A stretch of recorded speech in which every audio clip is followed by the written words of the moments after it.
Morning, Mincy. We're live. How you doing? We are, yeah. How are you? Yeah, not bad. Not bad. Good morning to everybody out there in property land, as Christopher Watkin refers to it. And a very, very good morning to my guest today, Mr. Simon Whale, who is sporting what I believe they call a French Twizzler. Well, I've heard of different ones, but yes, this is me. After I was so hideously bullied by Christian Byfield of Viking fame for not being able to grow either a beard or a moustache, I am now trying to prove him wrong. And of course, bullying in all its forms is wrong, isn't it, David?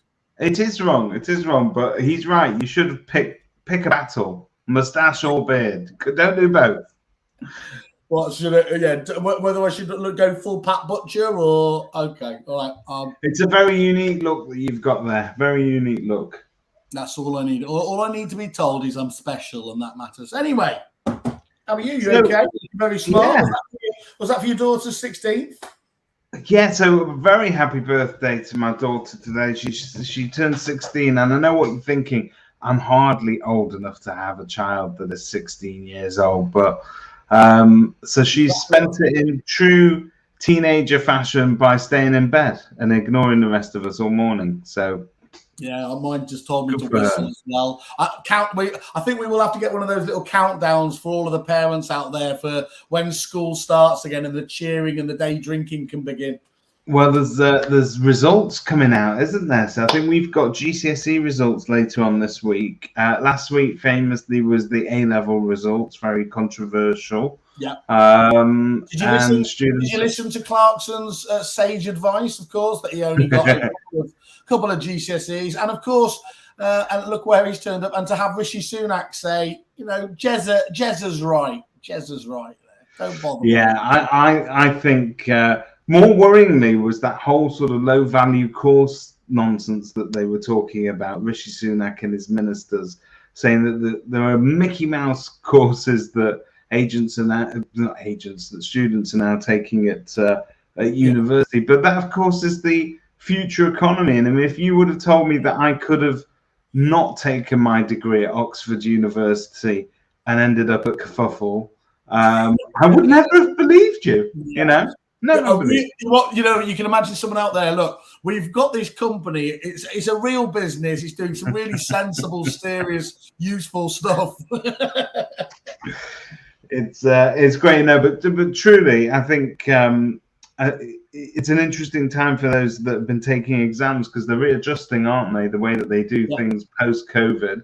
And it's just interesting, but there seems to be absolutely no correlation anymore between what you do at university and where you end up in life. Whereas in the 1950s, there were a very strong correlation, and we just seem to have drifted further and further away from it, which makes you think, about the value of it. But yeah, I always think the biggest failing of the education system really is not giving people a proper idea of what's available and what options there are. I mean, certainly, if you'd said that me with my economics degree was destined for this world, I'd have been very surprised if you could put a causal link between the two. But showing people what there is available out there and what isn't is I think one of the biggest challenges of education, isn't it? Well, it was interesting because Property Mart never wants to let a headline go past without grabbing onto it.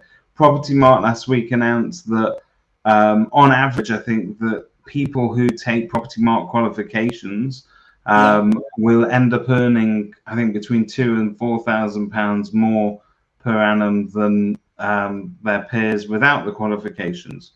I do find that really interesting. And they're right to jump all over that. By the way, the fact you identifying anyone else for jumping on a headline is in its lack of irony and self-awareness. But I do remember many moons ago when I did a serious job, Josh Rayner, the obviously well-known recruiter, just add a little bit of a side comment to me when we caught up once, that he said that people on their CVs, if they could identify themselves as a Repit super user, demanded a premium on that. And of course, it seems obvious, doesn't it, really, that if people are good at particular particular disciplines, if they are great at particular bits of prop tech and services that those companies have adopted, why would you not be all over that like a rash? Yeah, absolutely. If it's going to remain relevant to your career, I think. Yeah. So I suppose we've got to kick off the news today with a very sad news, obviously, about Phil Spencer's parents. That was a shocking bit of news, obviously, over the weekend, as reported in across obviously all of the news. Obviously, he's a face to the public, as everyone knows, but he does some amazing work. I mean, he's obviously been known as the face of the Esters for the last 10, 15 years. He's been a patron of agents giving the charity, and it's just shocking news, obviously, how it happened. And obviously it's been reported quite widely, hasn't it? Obviously, because he is a public figure. It's been reported in the national press as well as our sort of industry press as well. And I think what makes it sort of singular is the fact that they sort of both died together, which doesn't happen too often, does it? No, and he made that point, didn't he? Obviously, that if there was any light, it was, she was suffering from Parkinson's and everything else. So he's trying to see it there. But he is one of those few people who is as nice as he actually seems on the TV, which isn't always the same. So as I said, thoughts going out to Phil now at the moment. Obviously, is a horrific time and everything else there. So what else have we got? What else have we got in the news? Oh, and obviously we need to point out, David, as well. Obviously, look, you get your news from Property Industry Eye, Estate Agency Day, Negotiator. Find them all together on our news feed as well on kerfuffle.com, and you can read all those over your coffee and your bagel and your bacon sandwich. Probably not bagel and bacon sandwich at the same time, but in the morning there. What any of the news stories today? I love seeing you there trying to appeal to all the demographics at once. The bagel crowd. Yeah, I just walked through Russia, mate, and I was seeing all the Indian, sweet breakfasts that they had available, but I thought I had to do some proper work, so I avoided them. Plus, as I'm such a high candidate for diabetes, I thought I'd better walk past. Are you really?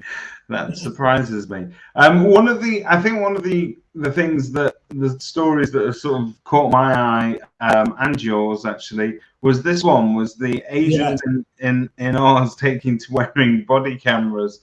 So Adele Crocker has basically made the decision to fit her staff with body cameras when entering a tenant's home for routine inspections. She told news.com.au that the agency decided to take this step after there was an incident where a tenant trapped a young woman inside the property and refused to let her out. That's worrying, isn't it? But it also sort of it talks about that situation of lone workers in the industry. We've always had this sort of lingering issue of personal safety within a state agency, particularly since the Susie Lamplugh incident, which still, hasn't been resolved. But you wonder where the future takes us. But when you see police walking around with sort of body cams, or you might see outside a club. I see that more often than I like, actually, David, for various reasons.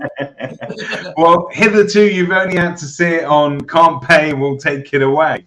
But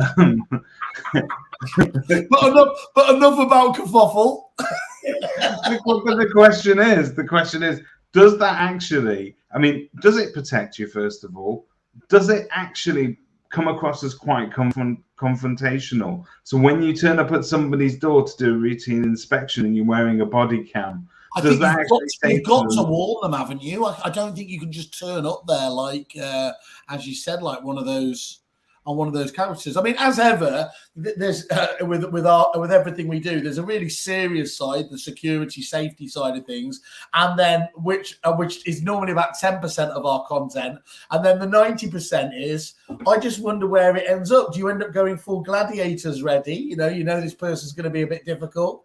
Have you seen David Vine where he records all of the biking incidents that he has on there as well? He's got this camera on his head, So you just want to, I mean, what you really want to get to, and let's encourage all of our friends out there to start doing this. And we want your bloopers reels as soon as we can do, really. Well, that's it. You know, going off the David Vine thing, I think that that's absolutely true. He's obviously recording it, not necessarily just for his personal safety. It's because that bikers experience incidents with other road users all the time.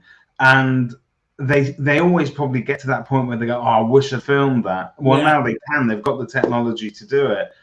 Here's a comment from April Jordan. I never knew that going to view properties or doing routine inspections could be dangerous. I have never thought about it, but I do understand as a lot of property agents are female.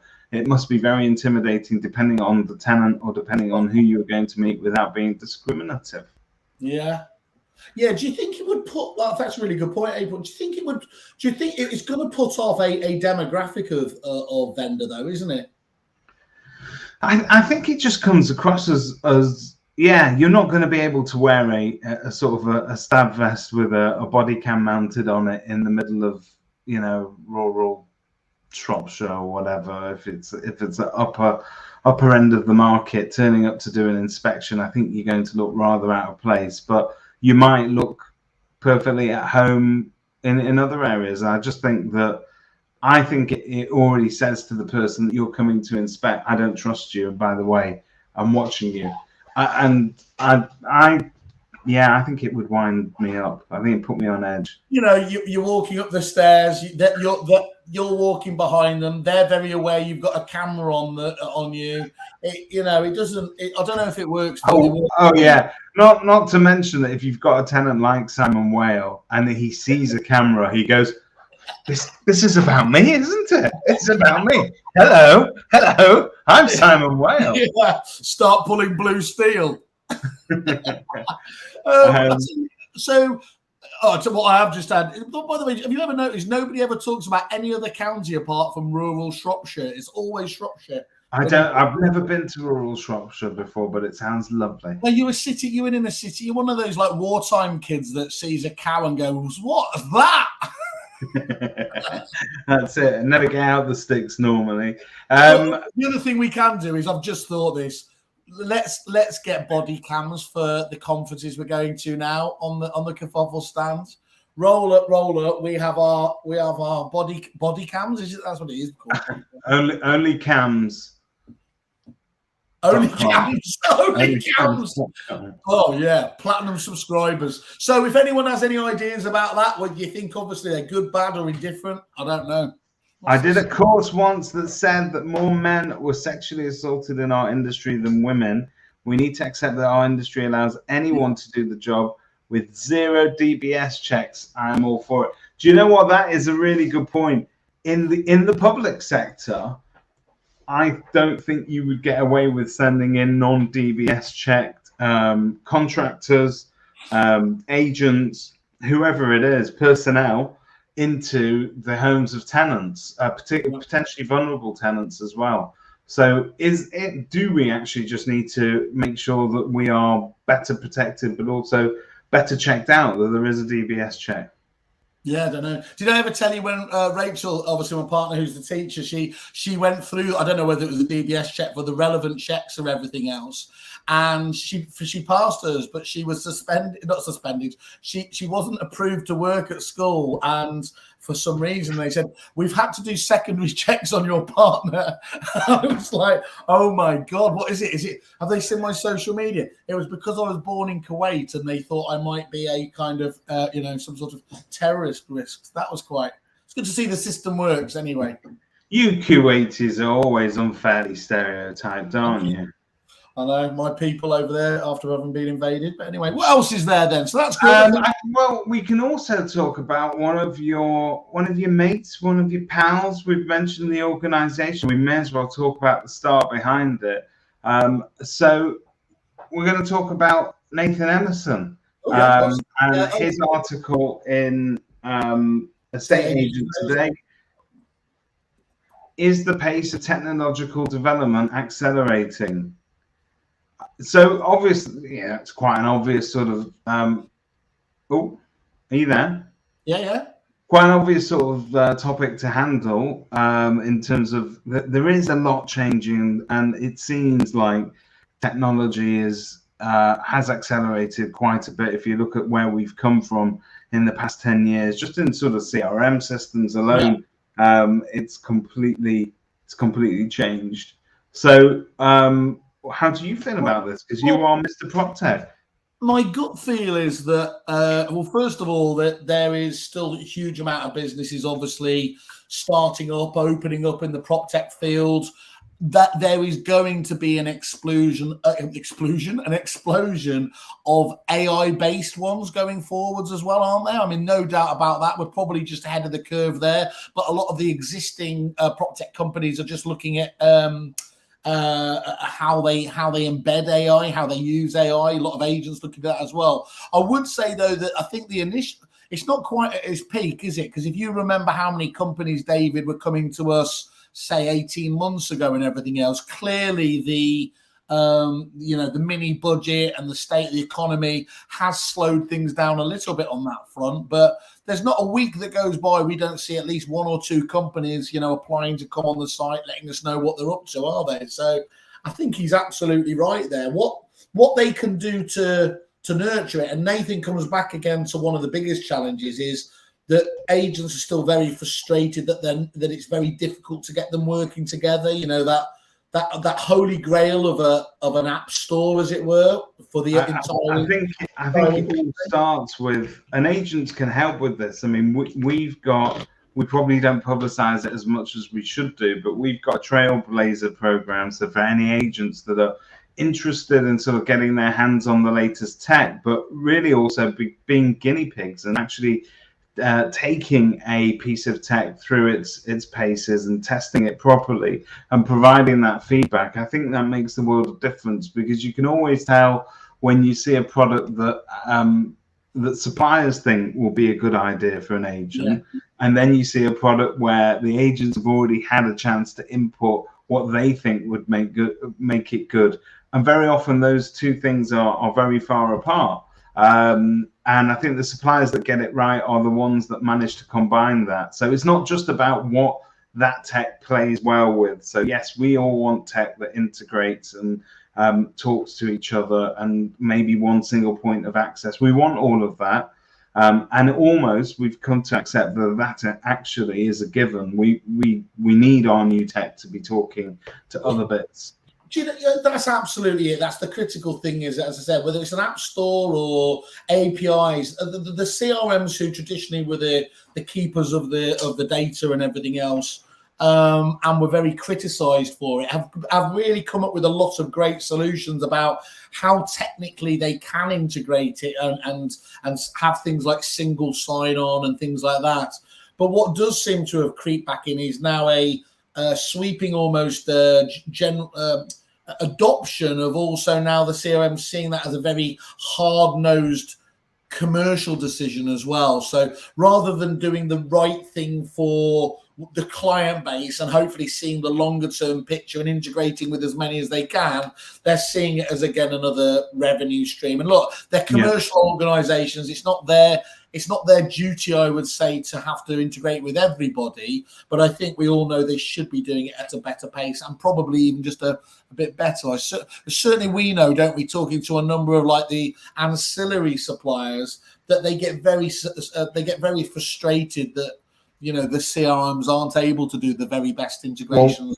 What we know is that from a technological point of view, when somebody says the words open API, which is something that has been around for years, it's very often not as straightforward as that. So we don't have a universal standard that everybody in the industry is playing the same tune and they all know exactly what the system needs.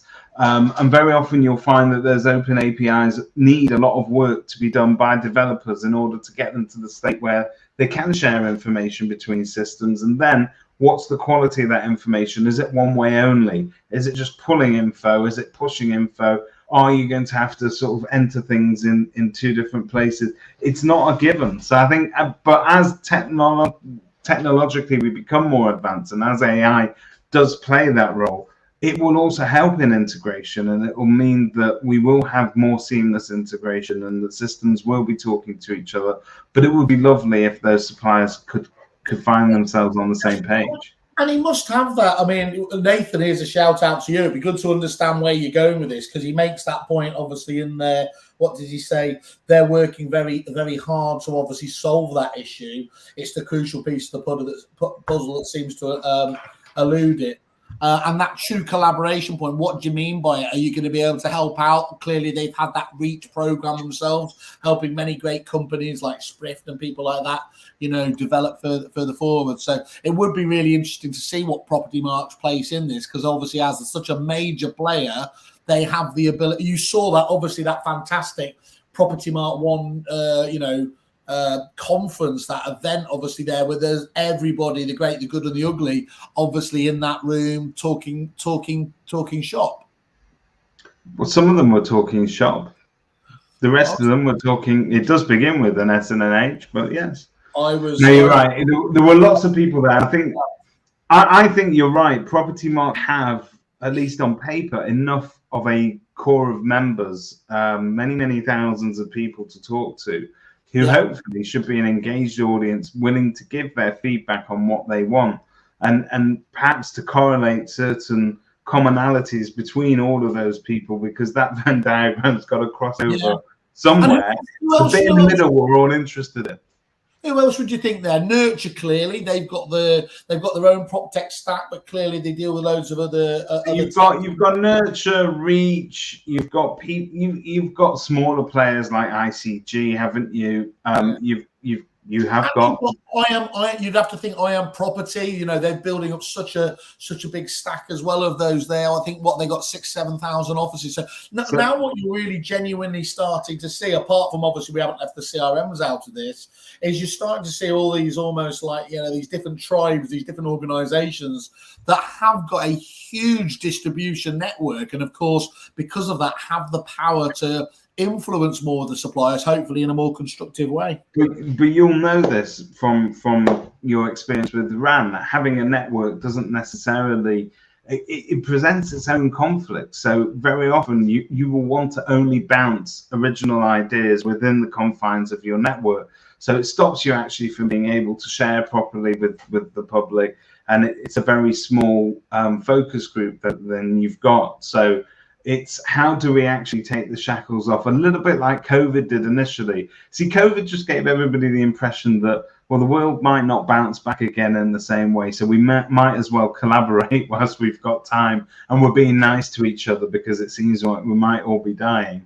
And that was very much that sort of atmosphere that we had in 2020, 2021, where the industry was really talking about active collaboration. There seemed to be loads of sharing.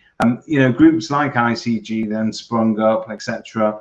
And it was probably also the birth of Kerfuffle around the same sort of time. So I think now you do see suppliers being a little bit more selfish, but perhaps bouncing it around in their own ecosystem. So you mentioned a couple of names there earlier who all have their own ancillary products, and they don't necessarily want you to go elsewhere to buy them.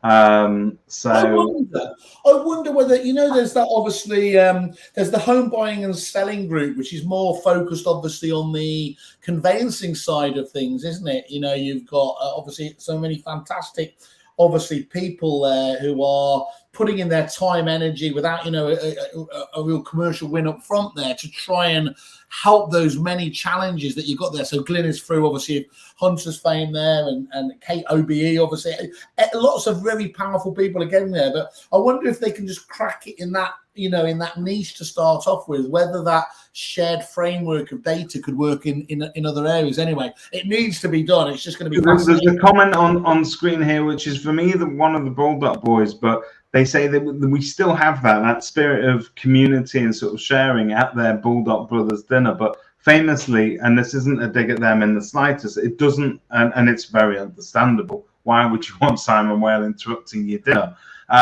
But suppliers are not allowed in that room, so it's only agents over there. And I would say right now, agents actually haven't got a problem sharing with one another. I think they've got the message. It's whether or not suppliers are on the same page. And just how I broke into the women in property group by becoming pronouns, I'm going to get into that Baldock's dinner because I've started taking my ALA qualifications. So try keeping me out of anywhere. Right, and sort of the last story, and I think, again, there may be some of you that are fans of the Chris Watkins sort of statistics show. They had Richard Durant on it. Oh, very Richard Durant. Mr. Stats himself, yeah.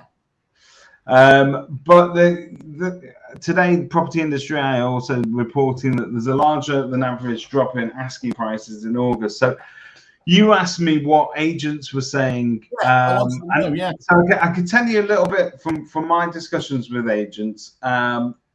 First of all, seasonal, right? We're August. What do you want to happen in August? You're going to get the people that are still here and focused on moving their properties are probably getting to the point where they're acting more out of frustration than anything else. So there are some prices being brought down.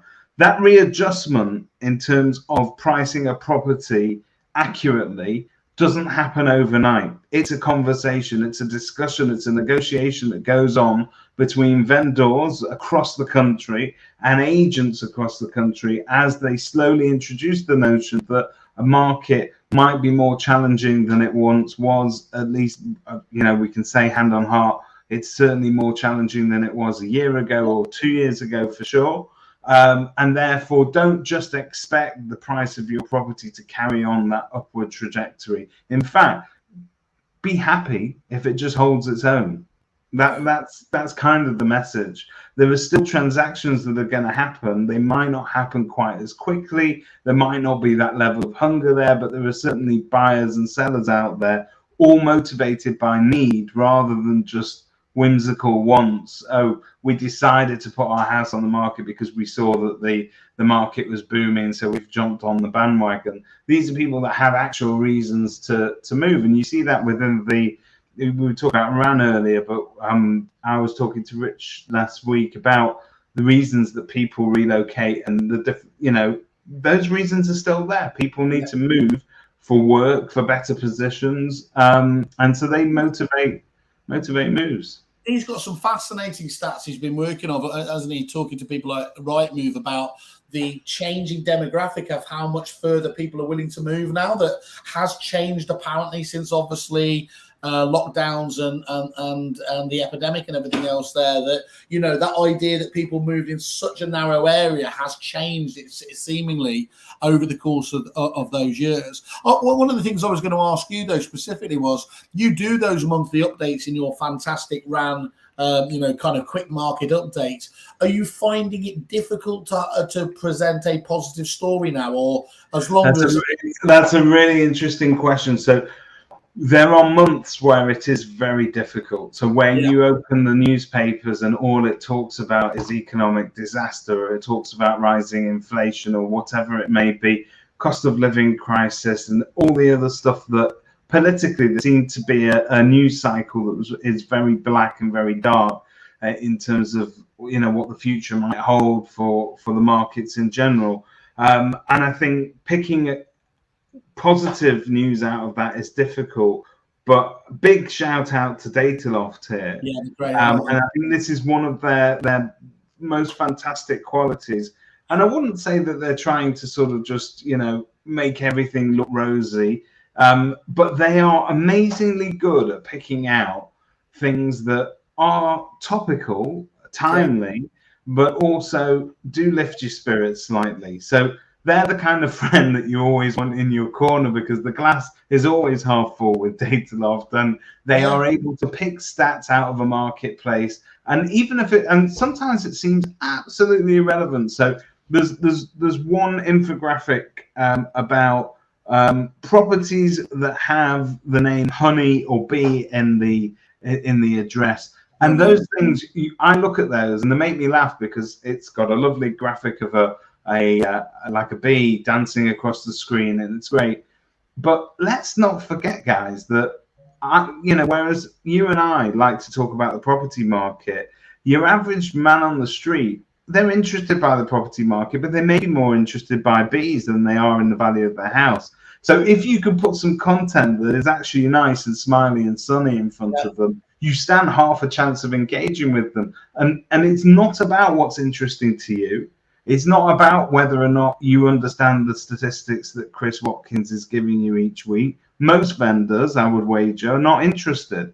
What is interesting to them are the things that affect them in their hometowns and are on the news. So if you can find the bits that are positive, Dataloft are superb at that, absolutely superb. And that's why tomorrow I'm glad to announce on Kerfuffle my new business, Honeybee Home Evictions. It's a little infographic of a honeybee dragging a family screaming out of their home, just stinging them as it goes. But it's wearing a body cam, so we capture all of this live. I'll tell you what I do. Yeah, look. And the other thing is, you obviously have to almost, because what's brilliant about Dataloft is they give that to the agent all on a micro level, don't they? So as ever, Mr. Man in the Street. It's entirely up to you. Yeah, I've just recorded something. That's why I'm looking a bit more dressed today. But I've just recorded something this morning, which is just a bit of a how-to in terms of how I use Dataloft to use it as effectively as a script for those market update videos. But it's up to you how you use it. So if you just want to, I would say, share it as a still image on your social media. That's what it was born for. But really, you can adapt it so easily to producing dynamic video content as well if you want to. So Dataloft haven't paid me today to say any of this, but really for me that becomes the key, because what you can't do is what I see some agents trying to do, which is standing in front of a camera and go, there's nothing to worry about. It's all good. Don't believe in all the lies. The Tories are amazing and it's been the best market ever. And by the way, always saying that Brexit was such a good deal, right? You can't say that because it's absolute nonsense, and hope is not a strategy for anybody. You could do a Boris one. You could do one for the Brexiteers that says it's all going well. You could do one for us Ramonas. Dynamic content that absolutely speaks to your values. And if that doesn't exist, why not? There you are. And for anybody selling on the coast of Dover, a small boat special. No, so I think really what is then special about Dataloft is if you do need to turn to camera, or you do need to sort of document how positive you are about the market, stick to the only things that you can be absolutely sure about, and those are statistics. And so, but the decent statistics. Again, either come to you and talk to you about that one you do, or go straight to Dataloft, but obviously coming via us for our fantastic deals. But the critical thing is, it doesn't matter whether you're doing, the one through you, the one through Dataloft. Just make sure you're doing it, because people like Simon Bradbury just gets over at Thomas Morris. They're getting fantastic results, aren't they? Sharing this just on a monthly basis. So they take that monthly update video, which, it's arguable whether or not you like the guy that does them. But if you do, they take that video and it's completely generic. So it doesn't say come to Thomas Morris at any point, but it will talk about the RAN network, of course.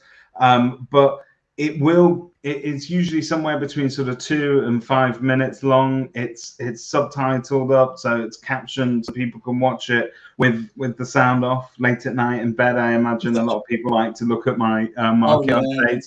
But most importantly, they're very good at putting a call to action in, where people can message them instantly to book a valuation, because that's what you want. You want to stimulate. Normally gets about, what's he getting? Normally gets about 60, 70 valuation leads, isn't it? And who can turn their nose down at that? And it's just keeping the Thomas Morris name. I mean, there's an agency that does loads anyway, but again, that kind of brand building exercise is fantastic. But you know what? In 2 years of doing those updates, or however long it's been, you're right. There are certain challenges. We've had, the Queen died. You had the Liz Truss debacle where she came into power.